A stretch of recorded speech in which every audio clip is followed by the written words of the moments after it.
আসসালামু আলাইকুম। আমি কল্পনা বৃষ্টি, মম কল্পনা কিচেনে আপনাদের স্বাগত। আশা করি আল্লাহর অশেষ মেহেরবানিতে আপনারা সবাই অনেক ভালো আছেন। আলহামদুলিল্লাহ, আমিও আপনাদের দোয়ায় এবং আল্লাহর অশেষ কৃপায় অনেক ভালো আছি। সামনেই ঈদ, তাই ঈদ স্পেশাল আপনাদের মাঝে আমি জর্দা সেমাইয়ের একটা দারুণ রেসিপি নিয়ে চলে এসেছি। কিভাবে পারফেক্ট এবং একেবারে ঝরঝরে জর্দা সেমাই বানানো যায়, ঠিক সেই রেসিপিটাই আমি আজকে আপনাদের সঙ্গে শেয়ার করব। আশা করি আপনাদের অনেক ভালো লাগবেন। তো চলুন দেখে আসি।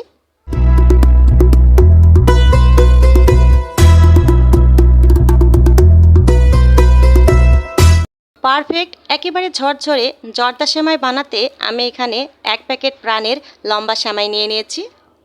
এই সেমাইয়ের প্যাকেটগুলো যে কোনো মুদিখানার দোকান বা সুপার শপে আপনারা সুন্দরভাবে পেয়ে যাবেন। আমি 1 প্যাকেট দিয়েই আজকে জর্দা সেমাইটা আপনাদের বানিয়ে দেখাবো। এই প্যাকেটের 200 গ্রাম মতো সেমাই থাকে। এবার আমি প্যাকেটের ওপর দিয়েই সেমাইগুলো টুকরো করে ভেঙে নেব। যতটুকু আমার টুকরো লাগবে, যত বড় বড় ঠিক সেই পরিমাণে আমি কিন্তু ভেঙে নিচ্ছি। ভিতরে ভাঙলে সুন্দরভাবে কিন্তু ভাঙা হয়, চারিদিকে ছিটিয়ে পড়ে না, কারণ সেমাইগুলো অনেক চিকন তো একটু জোরে চাপ দিলেই জায়গা মতো ছিটে পড়ে যায়।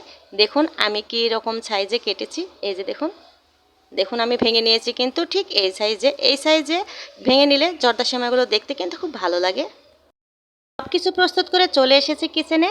এসেই আমি এখানে 1 কাপ মতো তেল দিয়ে নিয়েছি। এই কাপে 200 গ্রাম মতো তেল আটে।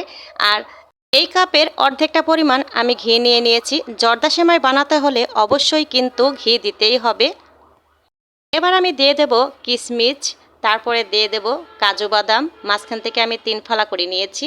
এবার দিয়ে দেব আমি এখানে কাঠবাদাম, এরপরে দিয়ে দেব পেস্তা বাদাম। পেস্তা বাদামও আমি মাঝখান থেকে 3 ফালা করে নিয়েছি। এবার আমি দিয়ে দেব 3টা মতো এলাচের ফল, আর এবার দিয়ে দেব দারচিনি 3 টুকরো মতো।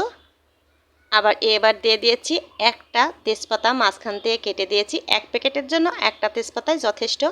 এবার আমি চুলার জালটা কিন্তু জ্বালিয়ে দিয়েছি।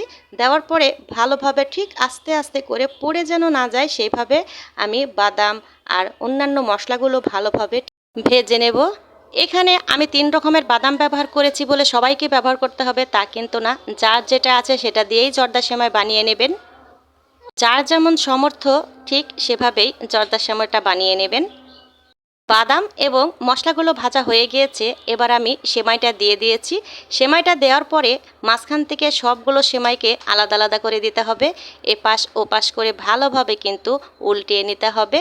এপাশ ওপাশ করে উল্টিয়ে সুন্দর করে কিন্তু ভেজে নিতে হবে, কোনো পাশে যেন পুড়ে না যায়। একটু পরে পরেই কিন্তু উলট পালট করে দিতে হবে। এপাশ ওপাশ করে উল্টে পাল্টে সুন্দর করে কিন্তু আমি প্রত্যেকটা দিকেই কিন্তু ভেজে নেব। আর এই যে দেখুন একটাতে হচ্ছে না দেখে আমি 2 হাতে ঢাল তরোয়াল কিন্তু নিয়ে নিয়েছি। নিয়ে এপাশ ওপাশ উল্টে সুন্দর করে ভেজে নিয়েছি। ভাজা হয়ে গিয়েছে। এ পর্যায়ে এসে আমি 1 কাপ পরিমাণ পানি দিয়ে নিয়েছি। পানিটা প্রথমে অল্প করেই দিতে হবে, পরে যদি লাগে আবার দিতে হবে, তা না হলে কিন্তু নরম হয়ে গেলে কিন্তু এই জর্দা সেমাই একটু খেতেও ভালো লাগবে না এবং দেখতেও ভালো লাগবে না। পানিটা দেওয়ার পরে একটু নাড়াচাড়া করে প্রত্যেকটা সেমাইয়ের সঙ্গে কিন্তু আমি পানিটা মিশিয়ে দিয়েছি, খেয়াল করবেন। এবার আমি এখানে 1 কাপ পরিমাণ, 250-এরও বেশি কিন্তু একটু চিনি আছে এই জায়গায়, আমি সম্পূর্ণটা দিয়ে দিলাম। এই যে দেখুন চিনিটা দেওয়ার পরে সেমাইগুলো এপাশ ওপাশ করে চিনির সঙ্গে কিন্তু মিশিয়ে দিতে হবে। পানিটা শুকিয়ে গেলে কিন্তু চিনিটা আর হবে না। যে আমি 1 কাপ পানি দিয়েছি আর এই চিনি থেকে পানিটা যেটা বের হবে সেটাতেই ইনশাল্লাহ আমার এই সেমাই সুন্দরভাবে কিন্তু সেদ্ধ হয়ে যাবে। চুলার আঁচটা কমিয়ে আমি ঢাকনা দিয়ে 2 মিনিট মতো এটা রান্না করে নেব।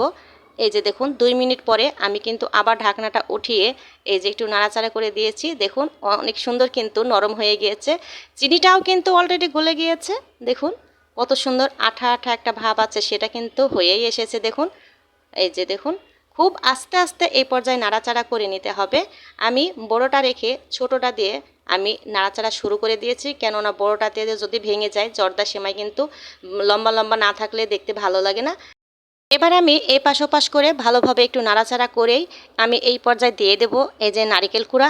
নারিকেলটা আমি ফ্রিজে রেখে দিয়েছিলাম, আধা ঘন্টা আগে বের করে রেখেছি। নারিকেলটা দেওয়ার পরে ভালোভাবে সেমাইয়ের সঙ্গে কিন্তু নারিকেলটাকে মিশিয়ে দিতে হবে, যেন নারিকেলের ফ্লেভারটা সেমাইয়ের ভেতর ঢুকে। খুবই ভালো লাগে নারিকেল দিলে। আমি এখানে সামান্য পরিমাণ এই যে গুঁড়া দুধ দিয়ে নেব। দেখুন আমি কিভাবে গুঁড়া দুধটা দিচ্ছি। এই যে দেখুন, গুঁড়া দুধটা দেওয়ার পরে ভালোভাবে নাড়াচাড়া করে কিন্তু একেবারে চারিপাশটাতে মাখিয়ে নিতে হবে। এই গুঁড়া দুধে কিন্তু জর্দা সেমাইয়ের ফ্লেভারটা আরও সুন্দর আসবে, অসাধারণ লাগে। দেখুন আমি কিভাবে গুঁড়ো দুধটা দিচ্ছি আর কিভাবে মিশিয়ে নিচ্ছি, খুব আস্তে আস্তে নাড়াচাড়া করতে হবে। এই যে দেখুন, এ পর্যায়ে কিন্তু দুধ আর নারিকেলটা সেমাইয়ের সঙ্গে মিশে গিয়েছে। অলরেডি কিন্তু আমার জর্দা সেমাই হয়ে এসেছে। আর একটু সময় একটু চুলার উপরে কিন্তু থাকলেই আস্তে আস্তে করে জর্দা সেমাইটা কিন্তু সুবিধার্থে দুইটা কাঁটা চামচ দিয়ে আমি দুই পাশটা দিয়ে এই যে দেখুন কিভাবে ছাড়িয়ে নিচ্ছি। ঠিক এইভাবে ছাড়িয়ে নেবেন, দেখবেন প্রত্যেকটা সেমাই আলাদা আলাদা হয়ে যাবে এক সময়। এই যে দেখুন, আর একটু ঠান্ডা হয়ে গেলে সেমাই এমনিতেই আলাদা আলাদা হয়ে যাবে। দেখুন সুন্দর কিন্তু সেদ্ধ হয়েছে আর প্রত্যেকটা সেমাই কিন্তু আলাদা আলাদা হয়ে গিয়েছে। এই তো হয়ে গেল আমার ঈদ স্পেশাল একেবারে পারফেক্ট ঝরঝরে জর্দা সেমাই। দেখেছেন কতটা ঝরঝরে হয়েছে, প্রত্যেকটা সেমাই কিন্তু আলাদা আলাদা হয়ে গিয়েছে। দেখুন অসাধারণ একটা কিন্তু কালারও এসেছে, দেখতে কিন্তু দারুণ লাগছে। আর এই যে বাদাম কিশমিশ এগুলো কিন্তু একটু ভাজার কারণে দেখতেও কিন্তু দারুণ লাগছে। দেখুন অসাধারণ হয়েছে আজকের জর্দা সেমাইটা। যারাই এই সেমাইটা বানাতে চান অবশ্যই ভিডিওটি না টেনে পুরোপুরি ভিডিওটি দেখেই কিন্তু জর্দা সেমাইটা বানানোর চেষ্টা করবেন, তাহলে দেখবেন একটুও ভুল হবে না, খেতে অসাধারণ লাগবে। একেবারে অল্প সময়ে অল্প উপকরণ দিয়ে দারুণ একটা রেসিপি কিন্তু হয়ে গেল, খেতেও কিন্তু অনেক মজা। ঈদের দিনে এমন যদি একটা সেমাই থাকে আর কি লাগে বলুন।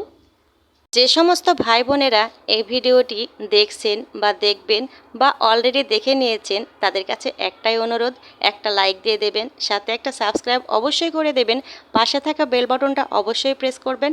আমার ভিডিওর যতটা রেসিপি আছে সর্বপ্রথম আপনার মোবাইলে পৌঁছে যাবে। আর আজকের ঈদ স্পেশাল ঝরঝরে পারফেক্ট এই জর্দা সেমাইটা যার যার ভালো লেগেছে অবশ্যই একটা কমেন্টস দিয়ে দেবেন, ভালো লাগলেও দেবেন এবং খারাপ হলেও আমাকে অবশ্যই জানাবেন। তাহলে আজকের মতো এখানেই বিদায় নেব, আবার আপনাদের সঙ্গে দেখা হবে অন্য কোনো রেসিপি নিয়ে। সে পর্যন্ত সবাই ভালো থাকবেন, সুস্থ থাকবেন। আল্লাহ হাফেজ, আসসালামু আলাইকুম।